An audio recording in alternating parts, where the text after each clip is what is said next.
আজ একটা ঝুড়ি নিয়ে চলে এসেছি আমি আমার ছাদ বাগানে। প্রথমেই এখানে দেখে নাও কি সুন্দর একটা ওলকপি হয়েছে। এটাকে না তুলে তো আমি থাকতেই পারবো না, না হলে এটার বয়স হয়ে পুরো ভেতরে আঁশ হয়ে যাবে। তো এটাকে আগে তুলে নিলাম। এখানে আমি আলু গাছ লাগিয়েছি আর তার সাথে সাথে এখানে অনেক নোটে শাক হয়েছে।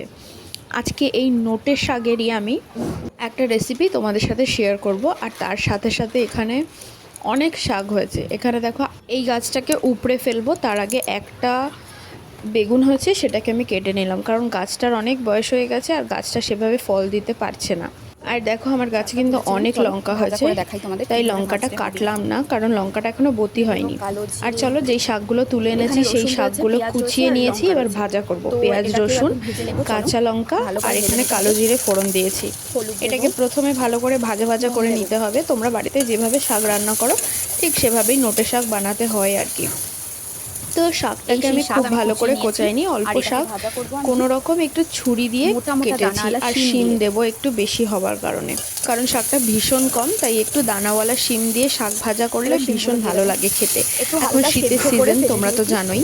তাই শিমটাকে আমি একটু সেদ্ধ করে ফেলে নিয়েছি, কারণ এটা সেদ্ধ হতে একটু সময় লাগবে, তাই আমি একটু সেদ্ধ করে নিয়েছি নুন দিয়ে। তারপর শিমটা একটু ভেজে নিতে হবে। আর শিমটা হালকা যখন ভাজা হয়ে যাচ্ছে দেখছো, তখনই শাকটা দিয়ে দেবে, বুঝেছো? উনুনের রান্না এই তোমাদের সাথে হয়তো লাস্ট শেয়ার করা, বা এরপর 2-4টে ভিডিও আমি দিতে পারবো, কারণ শীত চলে গেছে, তাই উনুনের রান্না ইতিমধ্যে বন্ধ। এরপর গ্যাসের রান্নাই তোমরা দেখতে পারবে। শাকটাকে আমি দিয়ে দিয়েছি, এবার শাকটাকে দিয়ে ভালো করে ভেজে নিতে হবে।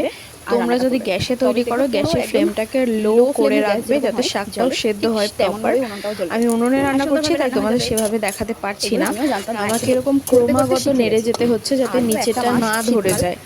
তো শাকটা খেতে কিন্তু ভীষণ টেস্টি হয়েছিল। আমি ভেবেছিলাম যে হয়তো শাকটা খেতে ভালো লাগবে না, যেহেতু শাকে ফুল হয়ে যাচ্ছে, কিন্তু শাকটা খেতে ভীষণ টেস্টি হয়েছিল। তো নিজের ছাদ বাগানে লাগানো এরকম শাক, যদিও আমি শাকটাকে লাগাইনি, কিন্তু তবু শাকটা তৈরি হয়েছে এভাবে হঠাৎই। তবে খেতে কিন্তু ভীষণ সুন্দর হয়েছিল।